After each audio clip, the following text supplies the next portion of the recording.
Do you love silly stories for kids? Why not consider joining our family? You can even get a very special message from one of your favourite Silly Stories for Kids characters. Head over to the website to find out more. It's your support that helps us to continue to make exciting stories and more crazy content. Did somebody say crazy? Oh, Pimpin, no.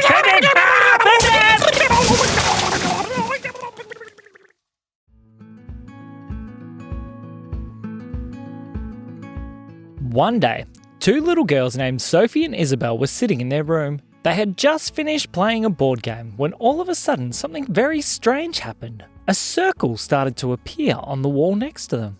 "What's going on?" said Sophie. "I have no idea," said Isabel. All of a sudden, a little fairy stuck her head in through the window.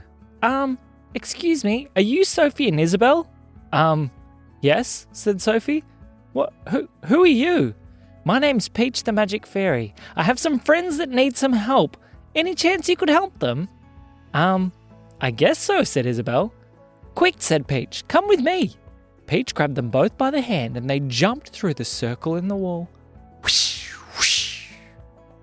When they appeared on the other side, they realised that something had definitely changed. They looked around. Sophie, does this look a little bit strange to you?" said Isabel.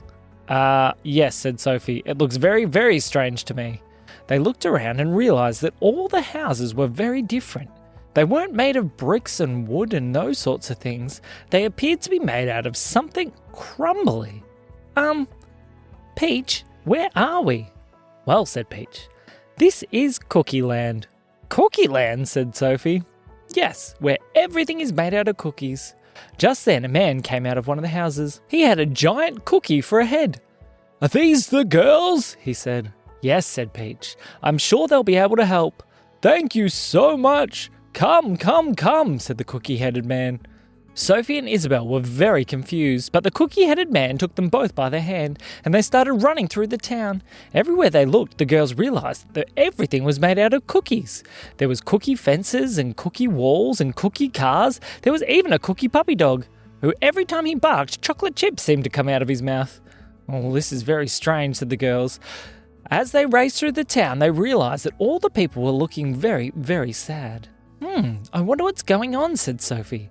The cookie-headed man took them all the way to the centre of town where there was lots of cookie people standing all together, and the cookie man took them up onto a big stage.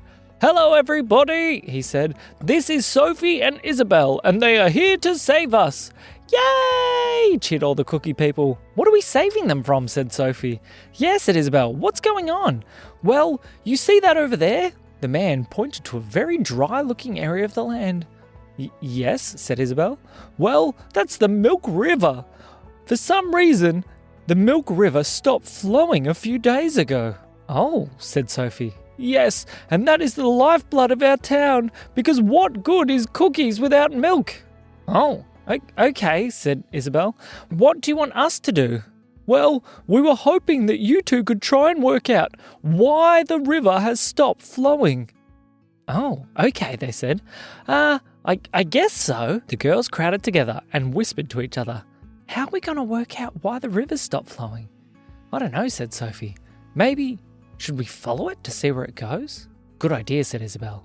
"Okay, we'll do our best," said the girls, and all the cookie people cheered, "Hooray! Hooray!" and they all started waving their hands and clapping. The girls stepped down off the stage and started walking over towards a dry area. The cookie man followed them. Excuse me, Mr. Cookie Man." Yes," he said. "What's your name?" "Oh, my name is Chocky Chippy." "Chocky Chippy? That's a good name. Well, Chocky Chippy, what direction does the milk normally flow from?" He pointed. "That way," he said. "How come?" "Well, we thought the best way to try and work out why it stopped is to follow it and see." "Oh, that is good thinking," he said. So the two girls started walking along the dry Milk River and walking in the direction that the water normally comes from. As they walked and walked and walked, they got further and further out of the town until they could see something in the distance. "What is that?" said Isabel. "I don't know," said Sophie. "Let's go look." They kept going and going and going until eventually they came upon some kind of very, very strange wall that seemed to be blocking all the milk. And there was some kind of machine in the wall that was taking all the milk and turning it into... Is that ice cream? Said Sophie. It is. There's some kind of strange machine that's taking all the milk and turning it into ice cream. The girls started looking. Ooh, it looks amazing. What does it taste like? Said Sophie. Isabel dipped her finger in. Oh, that is delicious. Do not touch that, said a voice. Who said that? They looked around, and there was a very strange-looking man. Who are you? My name is Bonigo. Benigo? Well, what are you doing here? Well, I needed a place that had a very good supply of milk to make my very special ice cream machine. I am doing some testing at the moment. It is seeming to work quite well, he said. Well, did you know that you've actually blocked all the milk from going into the town? There is a town? Said Benigo. Yes, said Sophie, and they need the milk to survive. Oh, that is very strange. Well, it wouldn't be that town of all those cookie people, would it? It is, said Isabel. Well, I do not like those cookie people, so I will continue to take all of their water. What? Said Sophie. What do you mean you don't like them? Well, I went to their town the other day, and they did not be very kind to me. Well, what did they do? Well, I was driving in that car over there, and I drove through their town, and I tried to do waving, and nobody waved at me. What car? Said Isabel. Yes, said Sophie. There's no car over there. Can't you see it? He said. No, we can't see it at all. Uh-oh, said Benigo. What do you mean, uh-oh? I may have accidentally left the invisibility mode on. Invisibility mode? Yes, so maybe they could not see me waving, he said.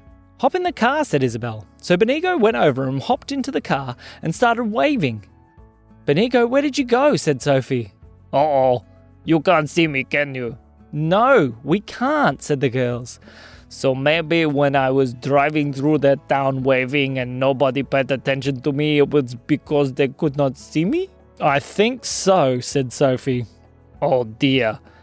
Did you block their milk river on purpose to try and teach them a lesson? Maybe, said Benigo. Benigo, said the girls. Next time if you think people aren't being kind to you, maybe you should talk to them first. Oh, I know, I'm just not very good at making friends.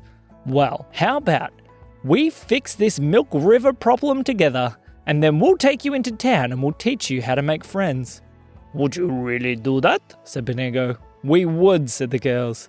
So, Benigo and the girls broke down the dam that was blocking all the milk, and it rushed into the town. They were very excited. I've got an idea, said Sophie. What's that? Said Isabel. Come on, follow me. So the girls grabbed a few things and they all hopped in Benigo's car. All right, Benigo, turn off the invisibility mode.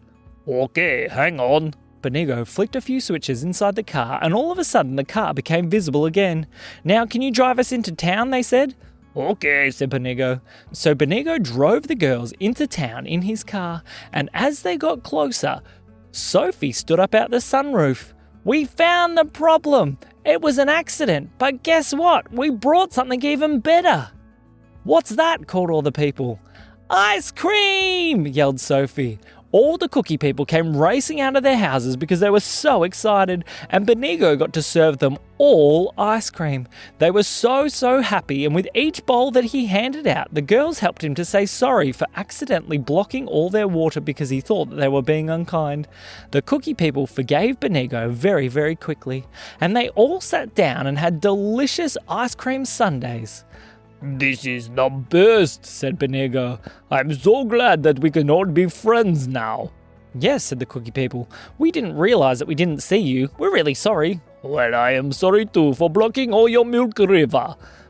Maybe next time I will do some talking before I block off the supply of milk to an entire town, said Benigo. That is a great idea, said Sophie. Definitely, said Isabel. Well, thank you, girls. I could not have done it without you. Yes, said the cookie people. Thank you so much. On that, Chocky Chippy came back over to the girls. Thank you so much, girls. We are so grateful. We could not have done this without you. Thank you, said Sophie. Yeah, we did our best, said Isabel. Just then, a circle started to appear on the wall next to them. Well, said Isabel, I think that's our ride. Yeah, said Sophie. We'll see you later. Oh, hang on. They grabbed one more bowl of ice cream each before they jumped through the hole in the wall. When they landed on the other side, they sat back down and were eating their ice cream. Just then, their mum walked in. Girls, where did you get that ice cream from? Well, said Sophie, I don't think you'd believe us, even if we told you. And that is the end of the story.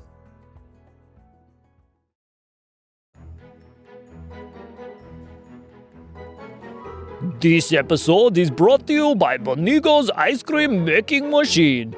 Do you have a milk river running through your house that you don't know what to do with? Plug in an ice cream machine from Bonigo and you can have a never-ending supply of ice cream.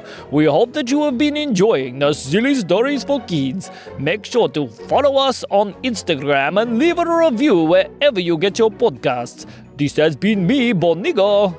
And me, Sam. We'll see you soon.